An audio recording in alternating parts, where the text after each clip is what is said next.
Hello friends, माइंडस्केप India में आपका स्वागत है। मैं हूं वसंत जोशी। दोस्तों, जैसा कि आप सबको पता होगा कि नेपाल एक बार फिर से राजनीतिक अस्थिरता और आर्थिक चुनौतियों से जूझ रहा है। ऐसे में 2014 में हमारे प्रधानमंत्री नरेंद्र मोदी जी का वहां पर दिया गया भाषण वहां पर काफी वायरल हो रहा है। वहां के लोग भारी मात्रा में इस स्पीच को देख रहे हैं। आइए आप भी सुनिए क्या थी यह स्पीच जो नेपाल में फिलहाल बहुत वायरल हो रही है। Now, may we request Right Honorable Prime Minister of Republic of India, Sri Narendra Modi, to address this program. तो यस सभा का प्रमुख अतिथि भारत का सम्माननीय प्रधानमन्त्री श्री नरेन्द्र मोदीज्यूको सम्बोधनको कार्यक्रम छ। उहाँलाई सम्बोधनका लागि स्वागत छ।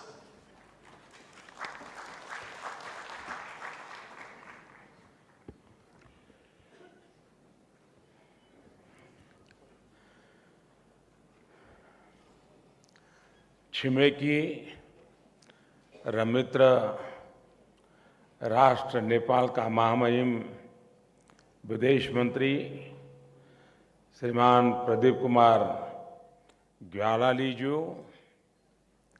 प्रोविंस नंबर 3 का सम्मानीय मुख्यमंत्री श्री डोरनाथ पौडेल जी,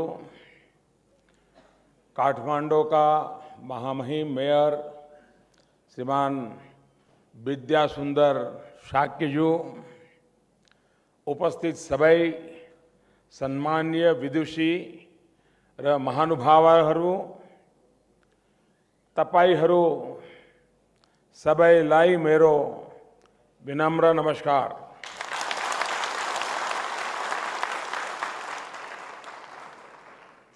काठमांडू को यस राष्ट्रीय सभागृहमा उपस्थित तपाईहरू सबैलाई हार्दिक अभिनन्दन पनि गर्दछु। कृपया स्वीकार गर्नुहोला। शाक्य जी, आपने और आपके साथियों ने काठमांडू की महानगरपालिका ने मेरे लिए इस स्वागत समारोह का आयोजन किया है। मैं इसके लिए हृदय से आप सबका बहुत बहुत आभारी हूं।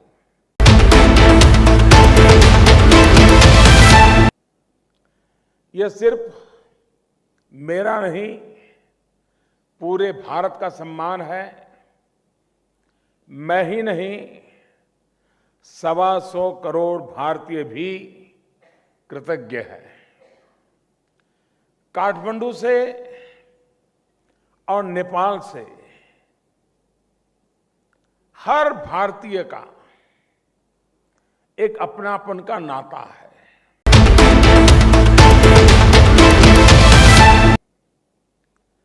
जब मैं राजनीति में भी नहीं था,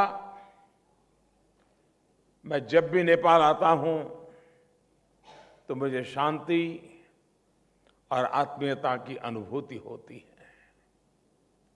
और इसका सबसे बड़ा कारण आप सभी का प्यार, आपका स्नेह, आपका गर्मजोशी भरा स्वागत, सत्कार और सम्मान। कल मैं जनकपुर में था। आज के युग को एक बहुत बड़ा संदेश जनकपुर देता है कि राजा जनक की क्या विशेषता थी कि उन्होंने शस्त्र को तुड़वा दिया और स्नेह से जुड़वा दिया।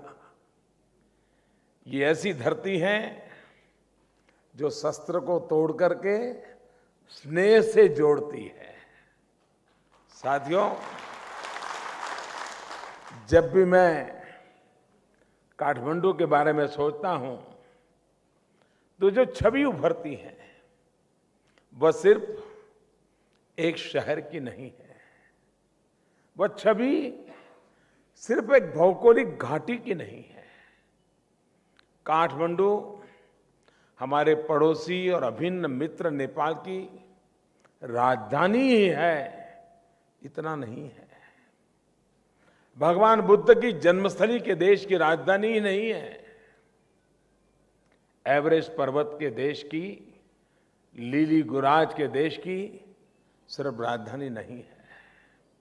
काठमांडू अपने आप में एक पूरी की पूरी दुनिया, और इस दुनिया का इतिहास उतना ही पुराना, उतना ही भव्य और उतना ही विशाल है जितना हिमालय है।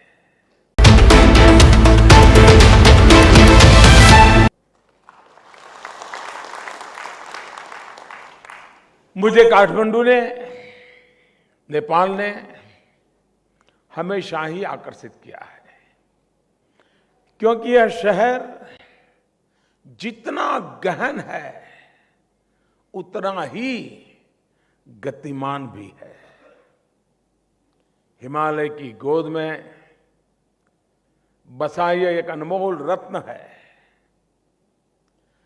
काठमांडू सिर्फ काष्ठ यानी लकड़ी का मंडप नहीं है, यह हमारी साझा संस्कृति और विरासत का एक दिव्य भव्य महल है। इस शहर की विविधता में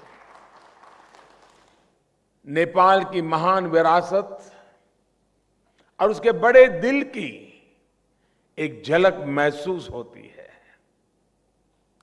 नागार्जुन के जंगल हो या शिवपुरी की पहाड़ियां,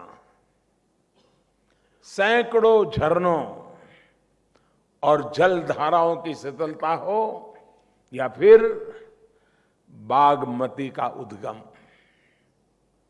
हजारों मंदिरों, मंजूश्री की गुफाओं और बौद्ध विहारों का यह शहर दुनिया में अपने आप में अनूठा है।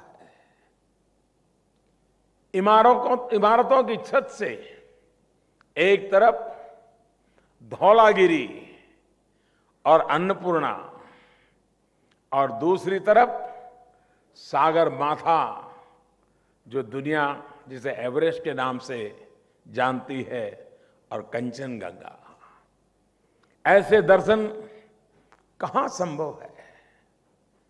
अगर संभव है सिर्फ और सिर्फ काठमांडू में। बसंतपुर की वानगी, पाटन की प्रतिष्ठा, भक्तपुर की भव्यता, कीर्तिपुर की कला और ललितपुर का लालित्य,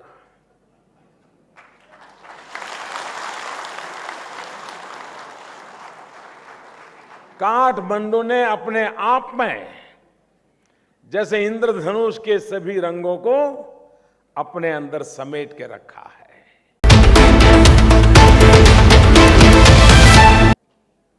यहां की हवा में बहुत सी परंपराएं ऐसे घुल मिल गई हैं जैसे चंदन में रोली।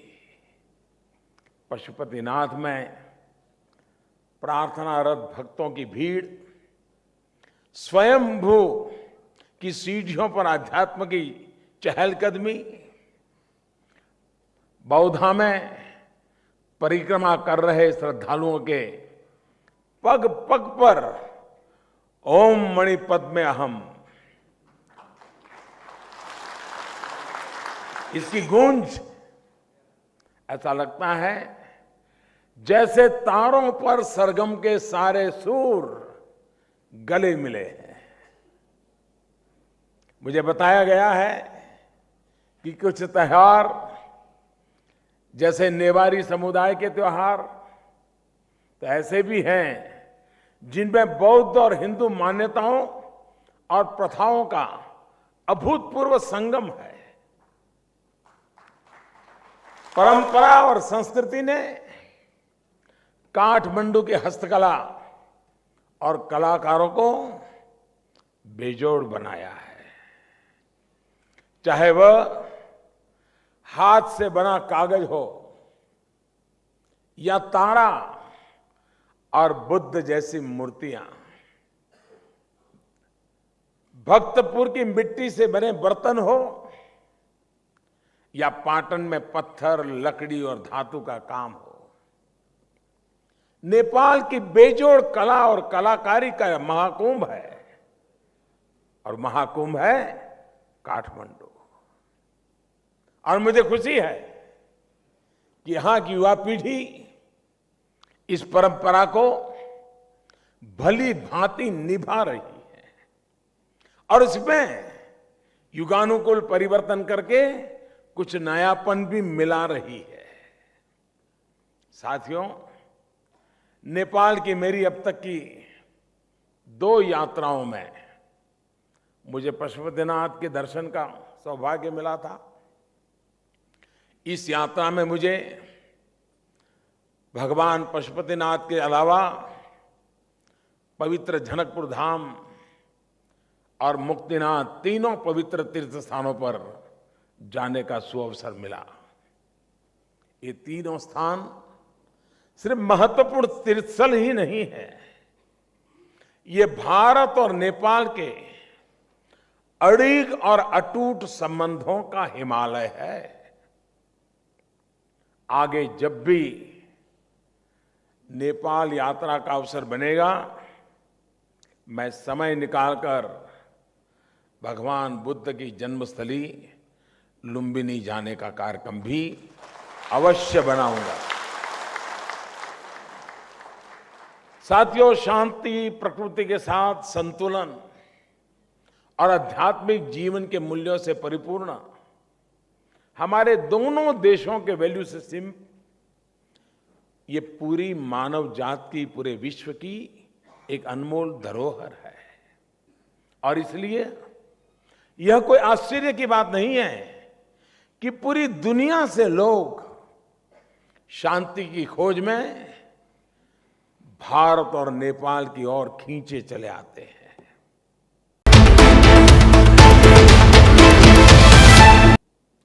कोई बनारस जाता है तो कोई बोध गया, कोई हिमालय की गोद में जाकर रहता है तो कोई बुद्ध के विहारों में। साधना एक ही है, खोज एक ही है।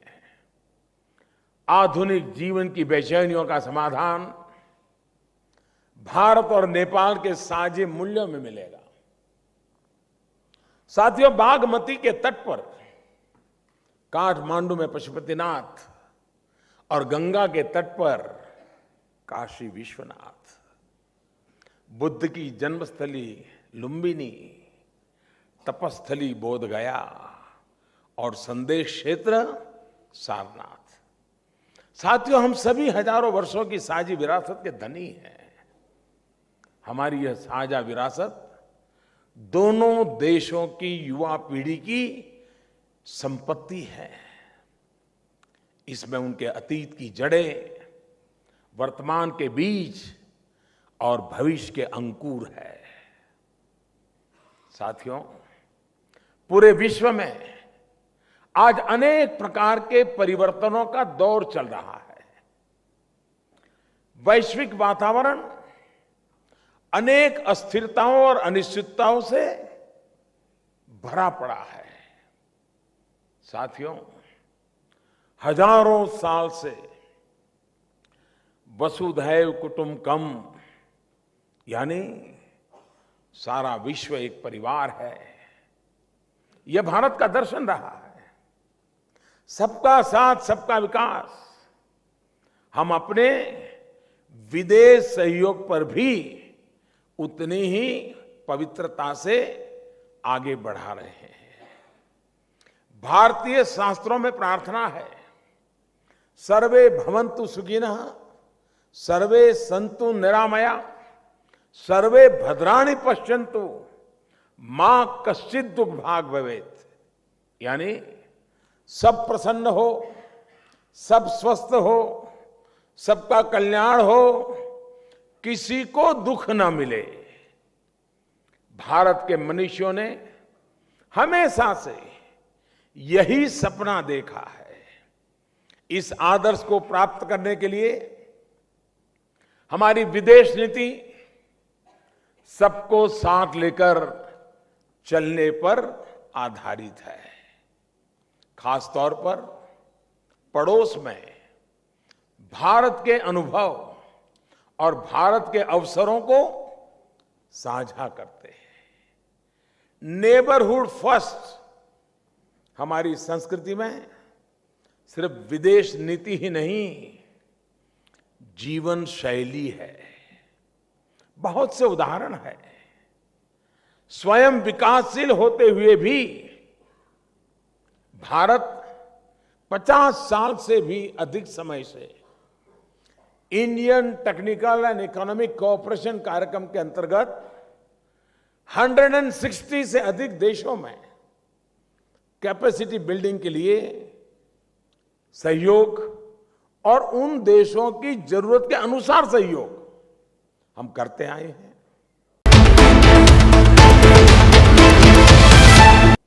पिछले साल भारत ने एक साउथ एशिया उपग्रह छोड़ा।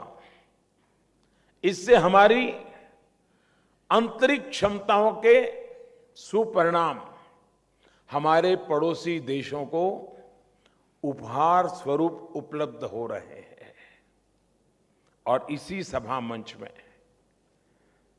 जब सार्क समिट के लिए मैं आया था तो मैंने इसी मंच से इस बात की घोषणा की थी। इसके साथ ही हम इस बात पर भी ध्यान दे रहे हैं कि दुनिया के सामने जो बड़ी चुनौतियां हैं, जिनसे कोई भी देश अकेला नहीं निपट सकता, उनका सामना करने के लिए हम किस प्रकार अंतर्राष्ट्रीय साझेदारियों का विकास करें।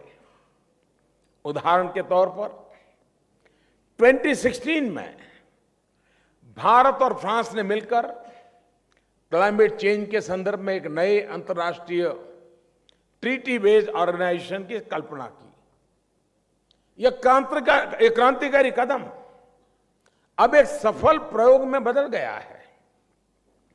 इस वर्ष मार्च में फ्रांस के राष्ट्रपति श्रीमान मैक्रो और करीब 50 अन्य देशों के नेताओं ने दिल्ली में इस इंटरनेशनल सोलर अलायंस के पहले समिट में भाग लिया। ऐसे प्रयासों से क्लाइमेट चेंज जैसी चुनौतियों का सामना करने के लिए टेक्नोलॉजिकल और आर्थिक साझेदारियां विकसित करने में, छोटे विकासशील देशों की जरूरतों को पूरा करने में मुझे विश्वास है बहुत बड़ी मदद मिलेगी। साथियों, जब भारतीय नेपाल की ओर देखते हैं तो हमें नेपाल को देखकर, यहां के माहौल को देखकर बहुत खुशी होती है। नेपाल में माहौल है आशा का, उज्जवल भविष्य की कामना का, लोकतंत्र की मजबूती का और समृद्ध नेपाल, सुखी नेपाली के विजन का। और इस माहौल को बनाने में आप सभी का बहुत बड़ा योगदान है। 2015 के भूकंप की भयावह त्रासदी के बाद नेपाल और विशेष रूप से काठमांडू के लोगों ने जिस धैर्य और अदम्य साहस का परिचय दिया है, वह पूरे विश्व में एक मिसाल है। यह आपके समाज की दृढ़ निष्ठा और कर्मठता का प्रमाण है कि इतने कम समय में आपदा से निपटते हुए भी नेपाल में एक नई व्यवस्था का निर्माण हुआ है।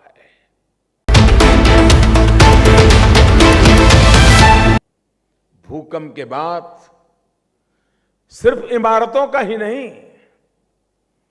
देश और समाज का भी एक प्रकार से पुनर्निर्माण हुआ है। आज नेपाल में फेडरल, प्रोविंशियल और लोकल तीनों स्तर पर लोकतांत्रिक सरकारें हैं और तीनों स्तरों के चुनाव एक साल के अंदर अंदर सफलतापूर्वक आयोजित किए गए हैं। ये शक्ति आप सबके अंदर अंतर्निहित है और इसलिए मैं आप सबका हृदय से बहुत बहुत अभिनंदन करता हूं। साथियों, नेपाल ने युद्ध से बुद्ध का बहुत लंबा सफर तय किया है।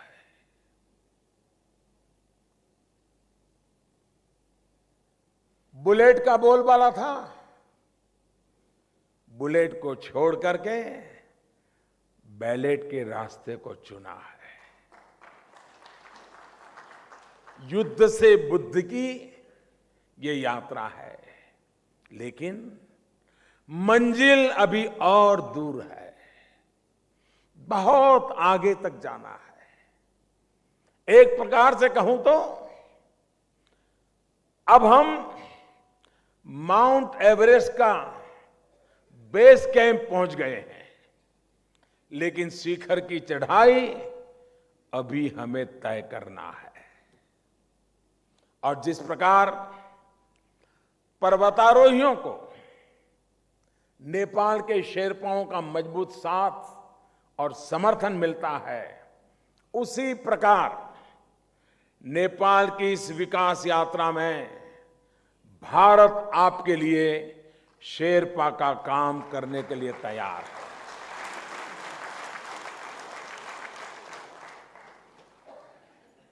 पिछले महीने प्रधानमंत्री श्रीमान ओली जी की भारत यात्रा में और कल और आज की मेरी नेपाल यात्रा में मेरा यही संदेश है, मेरी यही भावना मैंने अलग अलग शब्दों में व्यक्त की है। नेपाल अपनी आवश्यकताओं और प्राथमिकताओं के अनुसार आगे बढ़े, ये मैं बहुत जिम्मेवारी से कह रहा हूं। नेपाल अपनी प्राथमिकता और अपनी आवश्यकताओं के अनुसार आगे बढ़े। आपकी सफलता के लिए भारत हमेशा नेपाल के साथ कंधे से कंधा मिलाकर चलेगा। आपकी सफलता में ही भारत की सफलता है, नेपाल की खुशी में ही भारत की खुशी है। काम चाहे वो रेलवे लाइंस का हो या सड़क निर्माण का हो, हाइड्रो पावर का हो या ट्रांसमिशन लाइंस का हो, इंटीग्रेटेड चेक पोस्ट का हो या ऑयल पाइपलाइन का हो, या फिर भारत और नेपाल के सांस्कृतिक और लोगों के बीच पीपल टू पीपल मजबूत संबंधों को और भी ताकत देने का काम हो। आपकी हर आवश्यकता में हम साथ चल रहे हैं और आगे भी चलते रहेंगे।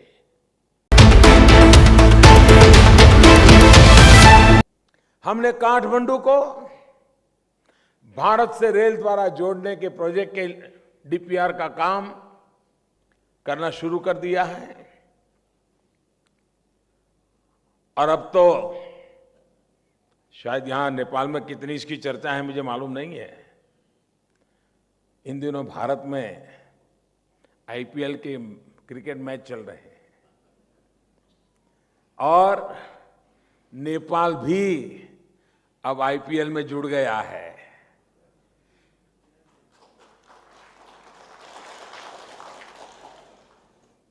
इस यात्रा में हाल ही की बहुत सी पहलों से आप परिचित हैं। मुझे बताया गया है कि पहली बार नेपाल का एक नौजवान खिलाड़ी संदीप लमिछा ने आईपीएल में भाग ले रहा है। मैं आशा करता हूं कि आने वाले समय में क्रिकेट ही नहीं, अन्य खेलों के माध्यम से भी हमारे पीपल टू पीपल संबंध मजबूत होते रहेंगे। साथियों, इन्हीं शब्दों के साथ मैं एक बार फिर काठमांडू मेयर श्रीमान साक्य जी का, काठमांडू एडमिनिस्ट्रेशन का नेपाल की सरकार का, आदरणीय मुख्यमंत्री जी का, विदेश मंत्री जी का और आप सभी का हृदय से आभार प्रकट करता हूं। और हृदय का वही भाव है जो आपके दिलों में है, वही मेरे दिल में है। जो हर नेपाली के दिल में है, वही हर हिंदुस्तानी के दिल में है। और वो यही है, नेपाल भारत मैत्री अमर रहोस। नेपाल भारत मैत्री अमर रहोस। नेपाल भारत मैत्री अमर रहोस। बहुत बहुत धन्यवाद, बहुत बहुत धन्यवाद।